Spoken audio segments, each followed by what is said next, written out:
Friends நேயர்களுக்கு வணக்கம். அதிமுக பாஜக குழப்பம் ஒரு பக்கம் போயிட்டு இருக்கு. ஆனா இன்னொரு பக்கம் அதிமுகக்குள்ளேயே நிறைய குழப்பங்கள் ஏற்பட்டு இருக்கு. ஒவ்வொரு மாவட்டத்துக்குள்ளேயும் உட்கட்சி மோதல் வெடித்து சதறுது.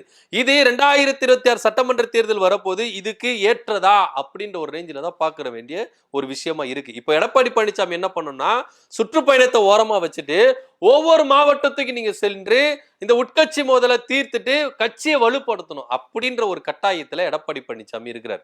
பாவம் எடப்பாடி பழனிசாமி ஒரு பக்கம் கூட்டணி கட்சிகள் வந்து என்ன பண்றாங்க, அடிமேல் அடி கொடுக்குறாங்க. இன்னொரு பக்கம் சொந்த கட்சிக்காரங்களே அடிமேல் அடி கொடுக்குறாங்க. எல்லா அடியும் வாங்கிட்டு மனுஷன் கம்பீரமா நிக்கிறாப்புல. ஆனா இருந்தாலும் அவருக்கும் வலிக்கும்ல அப்படின்ற ரேஞ்சில தான் அவர் என்ன பண்றாரு, கதறாரு. எப்பா எனக்கு வெளியே வர்ற தொல்லை கூட பரவாயில்ல, உங்க தொல்லை சமாளிக்க முடியலையப்பா, ஏன்பா நீங்க இது மாதிரி அடிச்சுக்கிறீங்க அப்படின்னு சொல்லிட்டு தான் கதறாரு. நீங்க ஜெயலலிதா இருக்கும்பொழுது வந்து பாருங்களேன், ஒரு மாவட்டத்துல ஒரு மாவட்ட செயலாளர் சரியா வேலை செய்யல, அந்த மாவட்டத்துல அவர் கட்சியை வலுப்படுத்தல அப்படின்னா உடனே அந்த மாவட்ட செயலாளர் தூக்கிட்டு புதுசா ஒரு மாவட்ட செயலாளர் ஏற்படுத்துவாங்க. இது மாத்திரமா, ஒரு ஆளுக்கு ஒரு பதவி தான், ஒண்ணு மாநில பதவி இருக்கணும், இல்ல மாவட்ட லெவல்ல பதவி இருக்கணும் அப்படின்ற ஒரு ரேஞ்சில தான் அந்த அம்மா என்ன பண்ணாங்க வச்சுட்டு இருந்தாங்க. ஆனா இத எடப்பாடி பழனிசாமி அத சரியா முறைப்படுத்தல, கட்டமைக்கல அப்படின்ற ஒரு குற்றச்சாட்டு எடப்பாடி பழனிசாமி மேல இருக்குது. இப்போ நீங்க உதாரணத்துக்கு திண்டுக்கல் மாவட்டம் எடுத்துப்போம். திண்டுக்கல் மாவட்டத்துல நத்தம் விஸ்வநாதன் இருக்கிறாரு, திண்டுக்கல் சீனிவாசன் இருக்காரு. நத்தம் விஸ்வநாதன் துணை பொதுச் செயலாளரா இருக்கிறாரு, பிளஸ் அவரு மாவட்ட செயலாளரும் இருக்கிறாரு. இந்த பக்கம் திண்டுக்கல் சீனிவாசன் எடுத்துக்கிட்டீங்கன்னா மாநில பொருளாளரும் இருக்கிறாரு, அதே சமயம் மேற்கு மாவட்ட செயலாளரும் இருக்கிறாரு. இந்த மாதிரி ரெண்டு பேர்கிட்டயும் ரெண்டு பவர் இருக்கு, மாநில பொறுப்பும் இருக்கு, மாவட்ட பொறுப்பும் இருக்கு. ரெண்டு பேரும் எம்எல்ஏவும் இருக்கிறாங்க. சோ இப்படி இருக்கும்போது திண்டுக்கல்ல ஒரு சிலமான அசாதாரண சூழ்நிலை இருக்குது. அதிமுக ரெண்டு பேரும் என்ன பண்ணிருக்காங்க, ரெண்டு பிரிவை பிரிஞ்சு அடிச்சுக்கிறாங்க. நானா நீயா வா பாத்துப்போம் அப்படின்ற ரேஞ்சில நத்தம் விஸ்வநாதனும் திண்டுக்கல் சீனிவாசனும் அடிச்சுக்கிறாங்க. இப்போ அதிமுக திமுக மேல ஒரு குற்றச்சாட்டு வைக்குது, குறுநில மன்னர்கள் போல நடந்துக்கிறாங்க, திமுக குறுநில மன்னர்கள் போல நடந்துக்குது, அவங்க கிட்ட அந்த அதிகாரம் இருக்கு, அதே போல செயல்படுறாங்க அப்படின்னு. உண்மையிலேயே குறுநில மன்னர்கள் எந்த பக்கம் இருக்கிறாங்கன்னா அது அதிமுக தான் இருக்கிறாங்க. பாத்தீங்கன்னா இப்போ உதாரணத்துக்கு நான் சொன்ன மாதிரி திண்டுக்கல் மாவட்டம், விருதுநகர் மாவட்டம், திருநெல்வேலி மாவட்டம், இன்னும் பல சொல்லிட்டே போலாம். எல்லா மாவட்டத்திலையும் இந்த உட்கட்சி மோதல் இருக்குது. இங்க திண்டுக்கல் சீனிவாசனும் நத்தன் விஸ்வநாதமும் குறைநில மன்னர்கள் போல செயல்படுறாங்க அப்படின்னு ஒரு பெரிய பேச்சு இருக்கு. திண்டுக்கல் சீனிவாசனுக்கு வலதுக்கரமா தன்னுடைய தம்பி மகன் இருக்கிறாரு, நத்த விஸ்வநாதனுக்கு தன்னுடைய மைத்துனர் என்ன பண்றாரு, வலதுகரமா இருக்கிறார். ரெண்டு பேரும் என்ன பண்றாங்க, யாருமே வளர விடக்கூடாது. நான் மாநில பொறுப்புக்கு வந்துட்டேன், ஆனா இருந்தாலும் மாவட்டத்துல என் பிரசன்ஸ் இருக்கணும். அதனாலேயே என்ன பண்றாங்க, மாவட்ட பொறுப்பையும் நான் என்ன பண்ணக்கூடாது, விடக்கூடாது. அவரை விட சொல்லுங்கள், நான் விடுகிறேன் அப்படின்ற ரேஞ்சில ஒவ்வொருத்தரும் என்ன பண்றாங்க, மாறி மாறி, எப்பா ஒன்னு அவரு மாவட்ட செயலாளர் பதவியிலிருந்து தூக்குங்க, நான் விலகிக்கிறேன், இல்ல அவர் மாநில பொறுப்புல இருந்து விலக சொல்லுங்க, நான் விலகிக்கிறேன் அப்படின்னு சொல்லிட்டு ரெண்டு பேரும் என்ன பண்றாங்க, விடாப்புடியா இருக்கிறாங்க. எனக்கு மாநில பதவியும் வேணும், மாவட்ட பதவியும் வேணும், சட்டமன்ற தேர்தலில் எனக்கு எலெக்ஷன்ல நிக்கிறதுக்கு வேட்பாளரும் எனக்கு வேண்டும் அப்படின்ற ஒரு ரேஞ்சில ரெண்டு பேரும் என்ன பண்றாங்க, முட்டி மோதுறாங்க. இதனால அதிமுக திண்டுக்கல் மாவட்டத்துல தோய்வே அடைஞ்சிருக்கு. புதுசா யாருமே கட்சிக்குள்ள சேர்றதுக்கு வரமாட்டாங்க. வந்தா நமக்கு இங்க அங்கீகாரம் கிடைக்காது. திண்டுக்கல் மாவட்டத்தை பொறுத்த வரைக்கும் இந்த இரண்டு பேர் தான் என்ன பண்றாங்க, அரசியல் செஞ்சுட்டு இருக்காங்க. இவங்களை மீறி நம்ம அரசியல் செய்ய முடியுமா அப்படின்ற ஒரு ரேஞ்சில தான் பார்க்கப்படுது.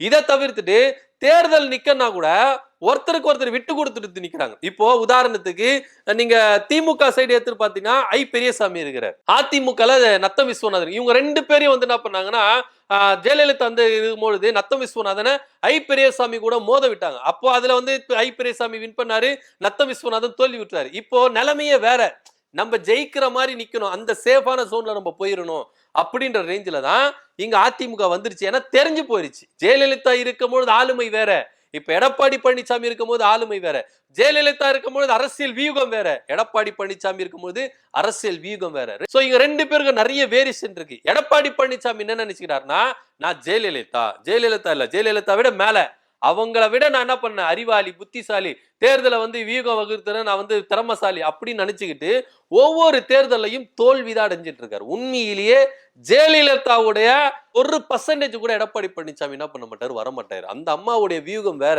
அந்த அம்மாவுடைய அரசியல் வேற. எடப்பாடி பழனிசாமியுடைய அரசியல் கீழே போறதுக்கு மேல போறதுங்களா இல்ல, அது அதெல்லாம் பாதாளத்துக்குள்ள போறதுதான் எடப்பாடி பழனிசாமியோட வியூகமா இருக்கு. சோ இப்போ எடப்பாடி பழனிசாமி என்ன நினைக்கிறாருன்னா, இந்த 2 பேரை எப்படிப்பா நம்ம சமாளிக்கிறது, இதுல ஒருத்தரை நம்ம என்ன பண்ணணும், விட்டு கொடுக்கணும் அப்படின்ற ஒரு சூழ்நிலை இருக்கு. ஏன்னா இவங்க 2 பேரும் எப்படி இருந்துட்டாங்கன்னா, புதுசா யாரும் உள்ள வரமாட்டாங்க. இப்போ இளைஞர்களை நிறைய பேர் என்ன பண்றாங்க, கட்சிக்குள்ள வர்றதுக்கு ஆவலா இருக்கிறாங்க. அதிமுகலே சரி, திமுகல சரி, எல்லா கட்சிகளும் என்ன பண்ண இளைஞர்கள் முன் பண்றதுக்கு வராங்க. ஆனா இங்க திண்டுக்கல் மாவட்டத்துல மட்டும் இவங்க 2 பேரை தவிர்த்துட்டு வேற யாருமே உள்ள வரக்கூடாது அப்படின்னு நினைக்கிறாங்க. ஒரு பக்கம் திண்டுக்கல் மாவட்டத்தை 2ஆ பிரிச்சுட்டாங்க. புறநகர், மாநகரம் அப்படின்னு சொல்லிட்டு என்ன பண்ணாங்க, பிரிச்சுட்டாங்க. மாநகரத்துல இவரை தாண்டி இவர் வரக்கூடாது, அந்த சைடு இவரை தாண்டி இவர் வரக்கூடாது. இந்த திண்டுக்கல் மாவட்டத்தை 2ஆ பிரிச்சு, ஒரு பக்கம் நத்த விஸ்வநாதன், ஒரு பக்கம் திண்டுக்கல் சீனிவாசன், இவங்க 2 பேரையும் மீறி யார் அரசியல் செஞ்சிடக்கூடாது அப்படின்னு சொல்லிட்டு 2 பேர் என்ன பண்றாங்க, கங்கனை கட்டி நலைஞ்சிட்டு இருக்காங்க. ஏற்கனவே விருதுநகர் மாவட்டத்துல ராஜேந்திர பாலாஜி இதே மாதிரிதான் நிக்கிறார். என்ன மீறி யாரும் நீங்க வரக்கூடாது. இந்த விருதுநகர் மாவட்டத்தை எடுத்துட்டீங்கன்னா, எடப்பாடி பழனிசாமி என் பேச்சு கேட்டுதான் உள்ள வரணும், வெளியே போனோம், அவர் எதனா தேர்தல் இது பண்ணனா என் பேச்சை கேட்கணும் அப்படின்ற ரேஞ்சில ராஜேந்திர பாலாஜி இருக்கிறார். இப்போ திண்டுக்கல்ல இவங்க 2 பேரும் எழுப்பிட்டாங்க. சோ ஒரு சரியான ஒரு ஆளுமை இல்ல, ஒரு தலைமை இல்ல அப்படின்றது இதன் மூலியமாவே என்ன பண்ணுது, வெட்ட வெளிச்சமா தெரியுது. இவங்க திமுக மேல குற்றம் சாட்டிட்டே என்ன பண்றாங்க, தன்னுடைய கட்சி அழிஞ்சு போறத விட்டுறாங்க எடப்பாடி பழனிசாமி. உண்மையிலேயே உங்க கட்சியில முதல்ல கவனத்தை செலுத்துங்க. அப்பதான் தேர்தல்ல நீங்க நின்னா உங்களுக்கு பின்னாடி ஒரு 10 பேர் வந்து நிக்கிறதுக்கு ஒரு ஆட்கள் ஆச்சுன்னா என்ன பண்ணுவாங்க, வருவாங்க. நீங்க திமுக திமுக திமுக திமுகவே பார்த்து உங்க கட்சி கரையிறத நீங்க என்ன பண்ணிடுறீங்க, விட்டுறீங்க சார். அதுதான் சார் உங்ககிட்ட இருக்கிற பெரிய தப்பு. முதல்ல கட்சியை கட்டமைங்க, வலுப்படுத்துங்க. அதுக்கப்புறம் தேர்தல்ல நிக்கிறத நம்ம என்ன பண்ணலாம், சரி பண்ணலாம். ஒவ்வொரு மாவட்டத்தில இது மாதிரி உட்கட்சி மோதல் எழும்ப என்ன பண்ணுவார் எடப்பாடி பழனிசாமி, உட்கட்சி மோதலை பார்ப்பாரா, இல்ல தேர்தலை சந்திப்பாரா, இல்ல கூட்டணி கட்சி ஒரு பக்கம் என்ன பண்ணுது, நடுவில் என்ன பண்ணாங்க, இடையூறுகளை ஏற்படுத்திட்டே இருக்கிறாங்க. இது மாதிரி எல்லாத்தையும் சமாளிக்கணும், சும்மாலாம் கிடையாது தலைமைப்பதி. இப்போ உங்களுக்கு இவ்வளவு இருக்குது, ஜெயலலிதா அம்மா என்ன பண்ணாங்க, எல்லாரையும் அவங்க கண்ட்ரோல்ல கொண்டு வந்தாங்க. அவங்க வச்சதுதான் சட்டம், அவங்க வச்சதுதான் பேச்சு, அவங்க பேச்சுக்கு மீறி மது பேச்சு பேசக்கூடாது அப்படின்னு உங்களை எல்லாரையும் அப்படியே ஒரு கட்டுக்கோப்போட வச்சிருந்தாங்களே. இன்னைக்கு உங்களுக்கு யாருமே தலைமைக்கு யாருமே செவி கொடுக்குற மாதிரி இல்லை. நீங்க எதனா ஒண்ணு சொன்னா அதுக்கு ஆப்போசிட்டா தான் என்ன பண்றாங்க, செய்யறாங்க. உங்களை தலைமையாவே மதிக்கிறது இல்லை. ஏன்பா நீ கொஞ்சம் அமைதியா இரு, நாங்க பாத்துக்கிற எல்லாமே அப்படின்ற ரேஞ்சில தான் உங்களை வச்சிருக்கிறாங்க. ஒவ்வொரு மாவட்டத்திலையும் அந்த மாவட்ட செயலாளர் எடுக்க வேண்டியதுதான் முடிவா இருக்குது. எடப்பாடி பழனிசாமி பேச்ச கேட்கிற மாதிரியே தெரியல. இப்போ திண்டுக்கல்ல பொறுத்த வரைக்கும் இந்த உட்கட்சி முதல் வெளியே வந்திருக்கு. நான் துணை பொதுச் செயலாளர், நான் மாநில பொருளாளர், நான் மாவட்ட செயலாளர், நானும் மாவட்ட செயலாளர், எப்ப நான் எம்எல்ஏ, நானும் எம்எல்ஏ அப்படின்ற ரேஞ்சில 2 பேரும் என்ன பண்றாங்க, அடிச்சுக்கிறாங்க. சரிப்பா, நம்மள மீறி யாரும் உள்ள வந்துடக்கூடாது, நீ இந்த பக்கம் எடுத்துக்க, நான் இந்த பக்கம் எடுத்துக்கிறேன், திண்டுக்கல்ல 2ஆ பிளந்துக்க, நீ இந்த பக்கம் நான் இந்த பக்கம், நம்மள மீறி யாரும் வந்துடக்கூடாது அப்படின்ற ரேஞ்சில 2 பேரும் என்ன பண்றாங்க, ஸ்டாண்டர்டா நிக்கிறாங்க. திண்டுக்கல் மாவட்டத்துல 2024 ஏடிஎம்கே என்ன பண்ணும், வாஷ் அவுட் ஆயிடும் அப்படின்னு. இது திண்டுக்கல் மாவட்டம் இல்ல, இது மாதிரி உட்கட்சி மோதல் ஏற்படுகிற ஒவ்வொரு மாவட்டத்திலும், வேலூர் மாவட்டமா எடுத்துக்கிட்டோம், விருதுநகர் மாவட்டமா இருக்கட்டும், அதே போல திருநெல்வேலி மாவட்டமா இருக்கட்டும், எல்லா மாவட்டத்திலும் இது மாதிரி உட்கட்சி மோதல் கொஞ்சம் கொஞ்சமா வெளியே வந்துட்டே இருக்கு.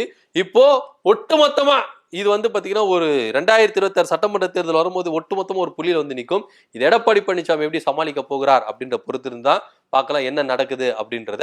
திண்டுக்கல் மாவட்டத்துல திண்டுக்கல் சீனிவாசனும் நத்த விஸ்வநாதனும் மாறி பதவிக்காக என்ன பண்றாங்க, அடிச்சுறாங்க. குறுநில மன்னர்கள் திமுகல தான் அப்படின்னு எடப்பாடி பழனிசாமி சொல்றாரு. உண்மையிலேயே குறுநில மன்னர்கள் அதிமுக தான் அப்படின்னு இவங்க மூலியமா என்ன பண்ணுது, வெட்ட வெளிச்சமாக இருக்கு. இதை பத்தி உங்களுக்கு கருத்து அப்படின்றத கமெண்ட் பண்ணுங்க. நன்றி, வணக்கம்.